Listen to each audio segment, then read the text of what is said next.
beehive must have an entry point through which the bees, especially the worker bees and drones, can use to get in and out of the hive in search for food and pollen.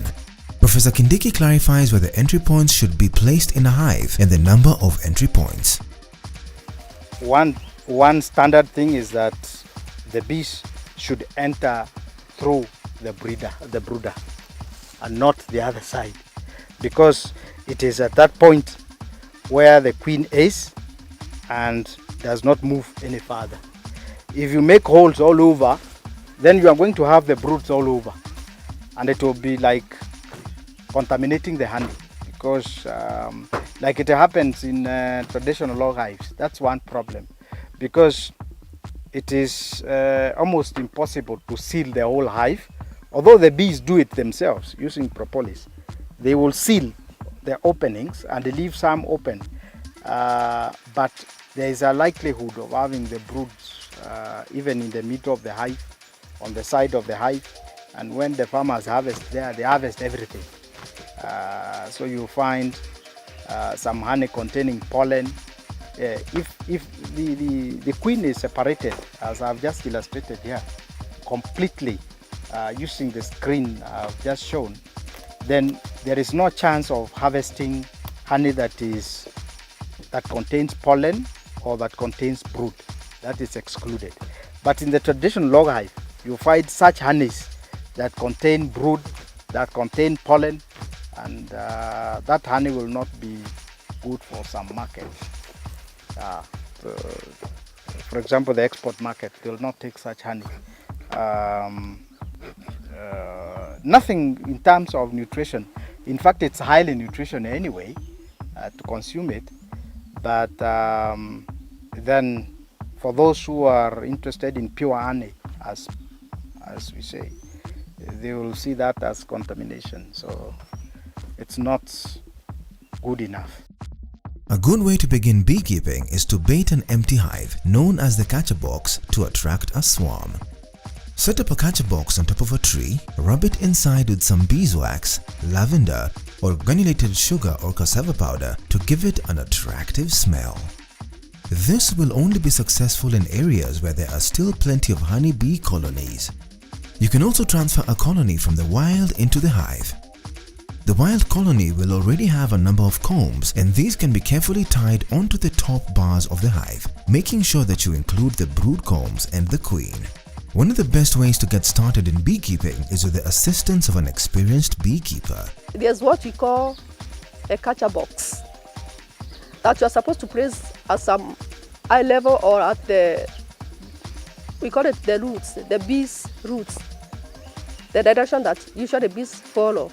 You have to put it there so that they can catch the bees that are coming. And once it traps those bees, then you transfer it to the hive.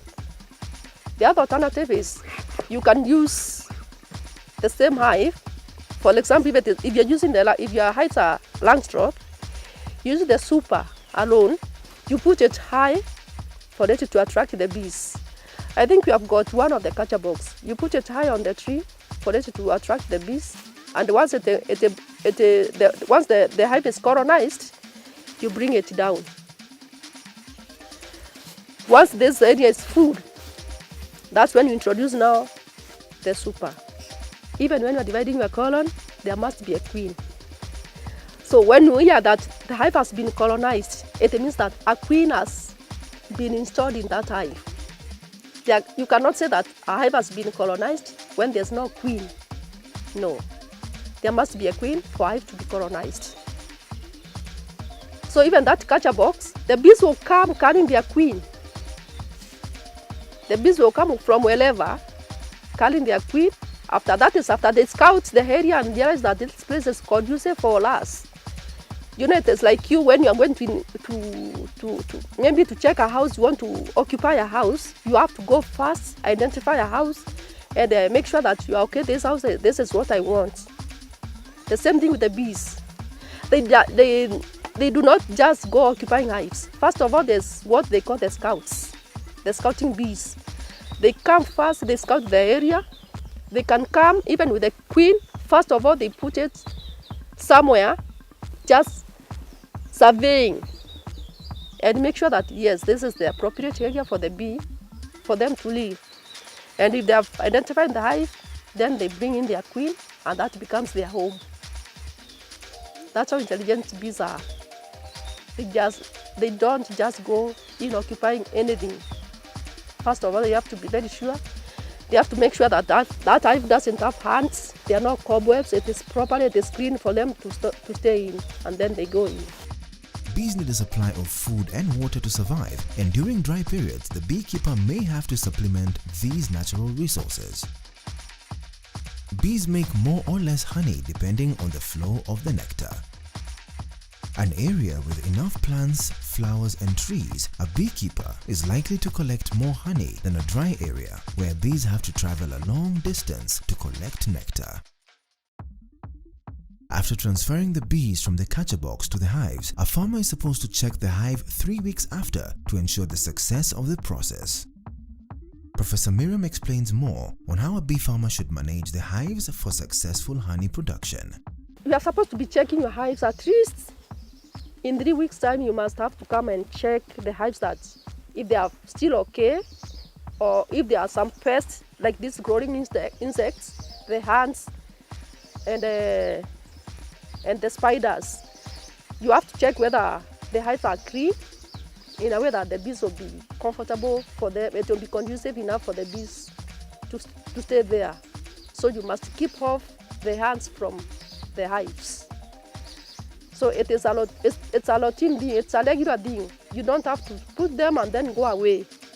Because if those bees, if they attack, those ants, if they attack the bees will run away. So you have to check, and if there's anything, if there's dust or the cobwebs or the ants, you put them off. Usually we normally use, like on this stand, we use some oils.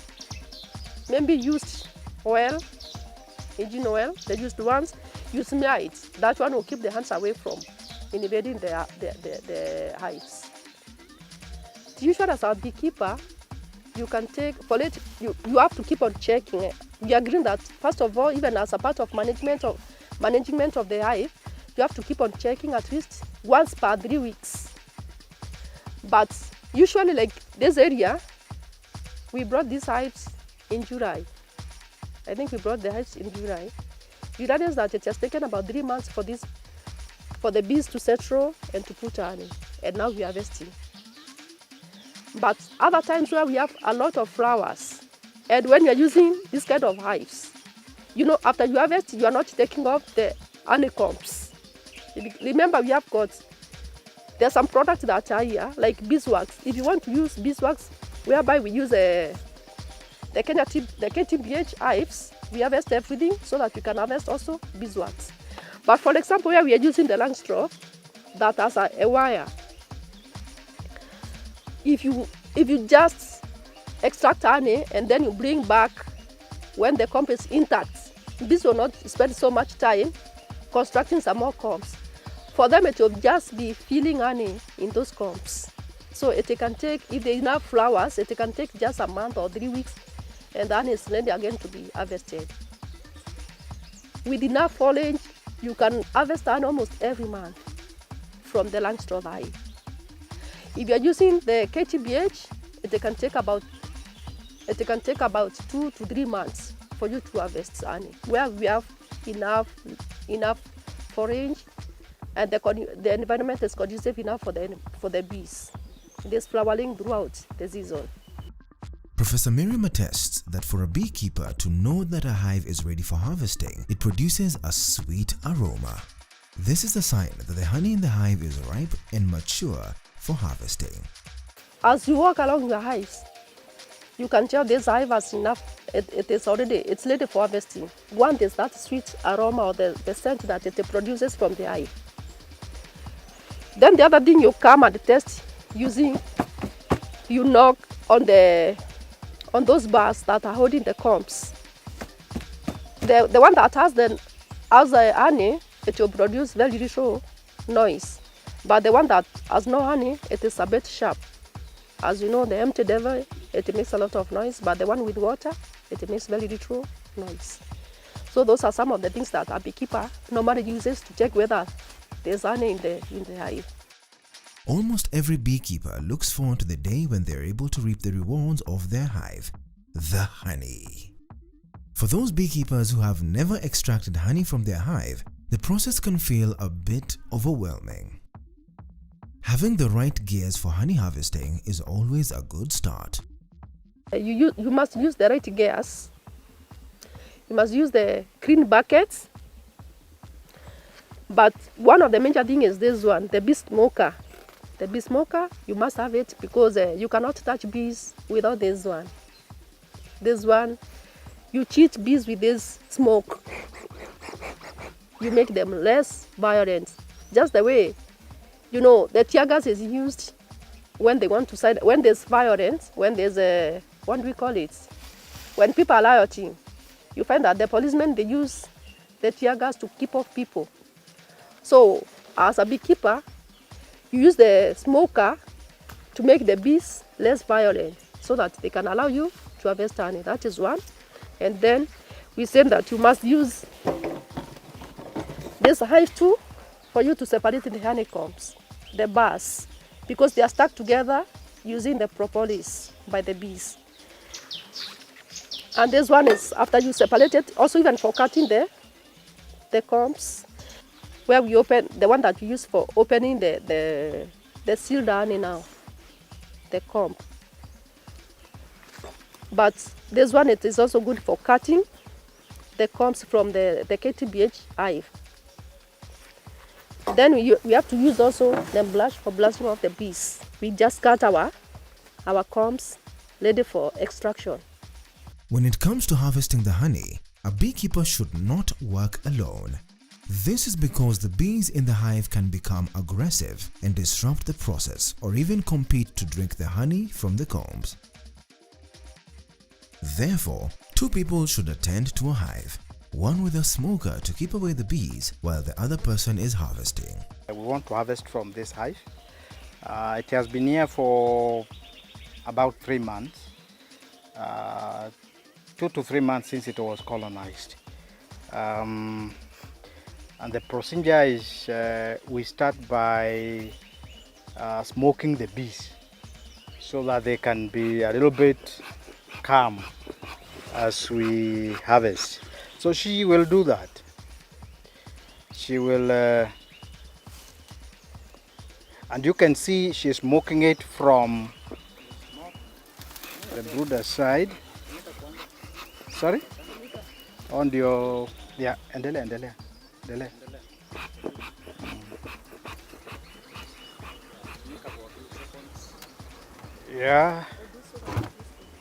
Yeah, so that the bees now can.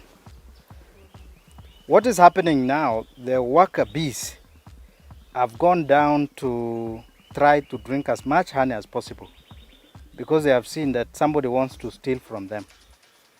Meanwhile, the drones are out to fight and to defend the honey, the beehive. So we might see some drones coming out when we open, but there's no cause for alarm.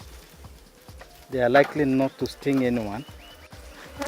What she's doing now, she's trying to separate the bars because they've been attached very firmly by the bees to the hive.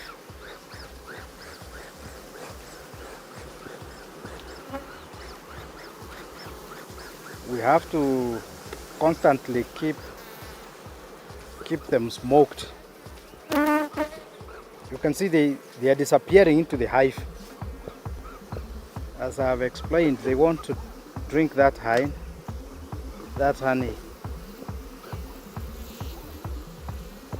So this is in the process. Now she's going to wipe out the bees from the comb.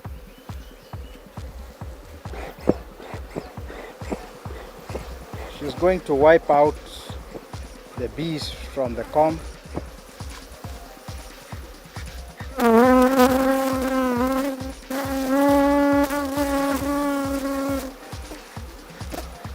So that we don't carry any to the extraction room, trying to clean the comb of all the bees. You want the bees back in the hive. Yeah, you see it was starting to get sealed, but very quickly they have started to open and drink. You can see how they are drinking honey actually. It's only that the camera cannot come. Look at them. They are very busy trying to suck as much as possible.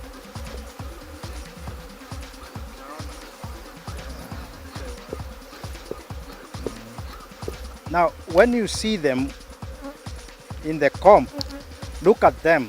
What they are doing now, they are trying to suck the honey from the comb as much as possible. And you can see in the outer side, they have already done that. So the honey is only in the middle part. So we are supposed to harvest quite fast. Otherwise, if we stay here for another 20 minutes, we get nothing. The other product is that if you look at these bars, they have a dark color. This is propolis. What she's doing now, she's trying to get the propolis using the same. You can show them what that is propolis. We harvest propolis. It's what I was talking about, the propolis. This dark, the black things. This is a very valuable hive product. This one that we are also interested in. So when you look at it, it looks like uchafu, but it's a very valuable thing. And you can see even the bees. You see, they are trying also to eat as much as possible before the invaders or before we can harvest. Now, what we want to show, let's try to see what happens. This is the super. We'll remove the super and try to go to the brooder section where the queen is. Normally it's not supposed to be harvested, but this is the highly guarded section of the hive. You see, they have sealed the net completely using propolis. I'm going to remove it. Give space. So we are trying to reach the queen now, and it's going to be a fight. Because these guys, they have discovered we are being it's an invading army. It may not be easy because of the propolis. It's too much. Comb here, it's dark. It's not like what we had on the top. These are dark combs because of the nature of the material that is stored here. Normally, normally the material that is stored here is pollen and royal jelly. Royal jelly is only fed to the queen. Pollen is fed to the bees, other bees, the workers, and the drones. The queen does not share. You will not easy to identify the comb unless we go one by one.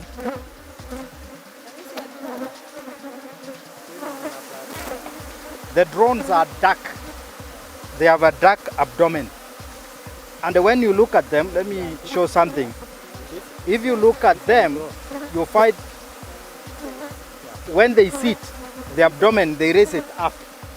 They raise the abdomen up so that the venom can come out. If you're using the Langstroth hive, one can harvest 15 to 20 kilograms, and Kenya Top hive 20 to 30 kilograms per harvest when properly stocked. From the Langstroth hive, you can harvest about 15 to 20 kilograms of honey. If you're using the KTBH, because it is bigger, you can harvest about 20 to 30 kilograms of honey per harvest when it is properly stocked. We have said it will take about 2 to 3 months depending on the flow of nectar. That is, if you're using the KTBH hive. But if you're using the Langstroth hive, because you have not harvested from, you have not cut off the honeycombs. You have just removed the honey from the honeycombs. So the honeycombs are intact. And they can take about 3 to 1 month for that honey to be stocked again. That is, if the environment is conducive, if you have enough flow of nectar, you can harvest. Within a month, you can go back again and harvest. Because the bees, what they did, they just filled the honeycombs with the nectar, which is ready for harvesting within a month. As demonstrated earlier by Miriam, the Kenya top bar hive and the Langstroth hive have different types of combs where the bees store their honey. At the Tharaka Honey Apiary, Professor Kindiki enlightens more on the combs and what beekeepers should expect when harvesting from the different types of hives. From this hive, we're going to get honey plus beeswax. So we will harvest the whole comb. You know, they start from the brooder going that way. So like this one, what we're explaining, if you try to tap this one and you tap here, you can tell where the honey is. So by do, re, mi, fa, sol, la, si, do, you can tell if you go on like that.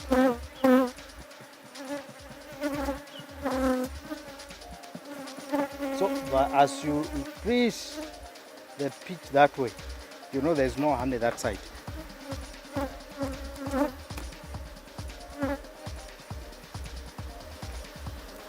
Smoke this a little bit.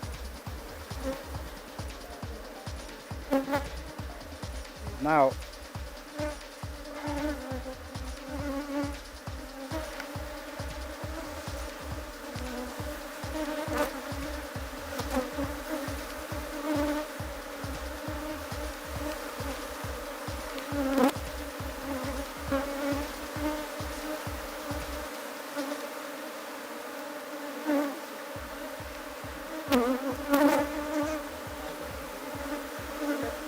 so these bees, you see, like they want to sting the comb. They are not stinging the comb. They just want to drink the honey because they have realized that somebody wants to take it away from them. And they have done a good job of drinking almost the whole comb. But we still have some honey inside. They have not finished. So we don't want to go with any of them to the processing unit. So when we are done, this is clean now, we will cut it.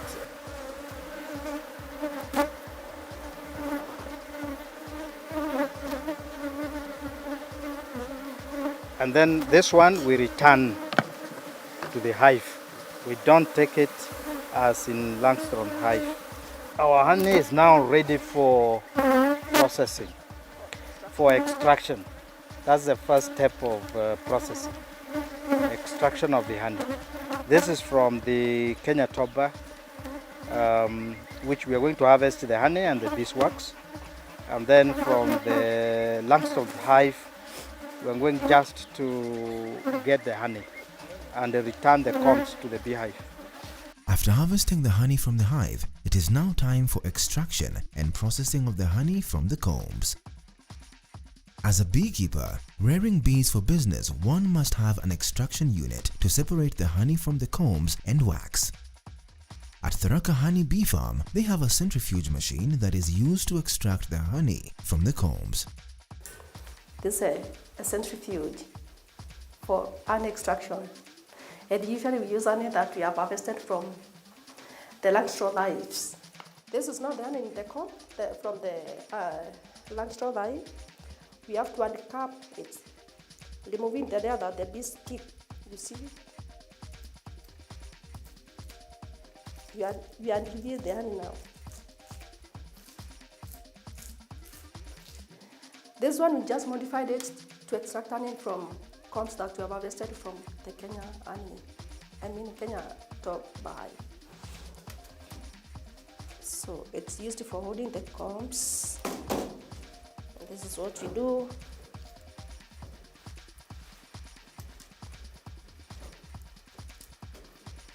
We position it properly on this mesh.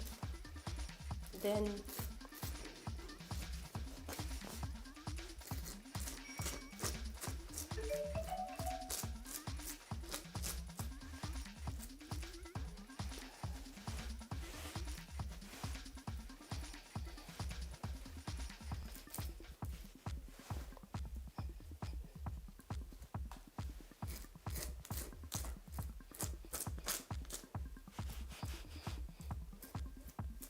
I'm scrubbing it off so that I can reveal honey to expose honey for easier extraction because bees are sealed it. So from there, I just position it there and put it here.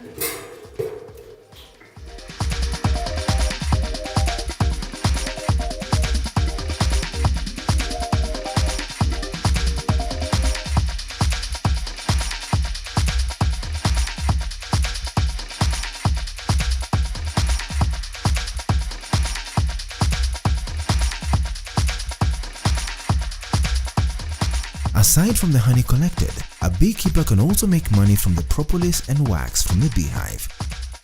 Tharaka Honey have established a method of melting the beeswax from the hive which form liquid wax, and after cooling, it forms candle wax which they pack and sell.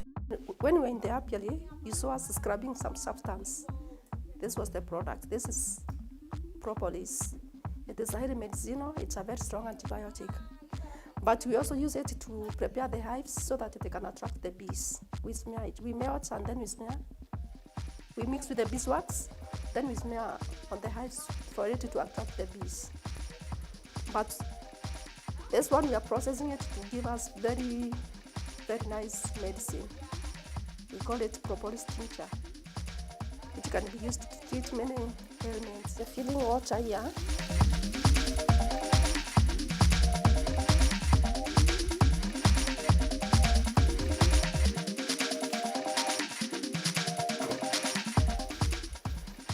Then we allow this one to boil it. We allow this to boil so that they can extract the beeswax. Beekeeping, being a livestock subsector with a huge untapped potential, could contribute to Kenya's rural household income. After all, becoming a beekeeper is as easy as 1, 2, 3. All you need to do is follow the steps and training that Professor Miriam has shared, and you will definitely get started on the business. What we are collecting now is melted beeswax.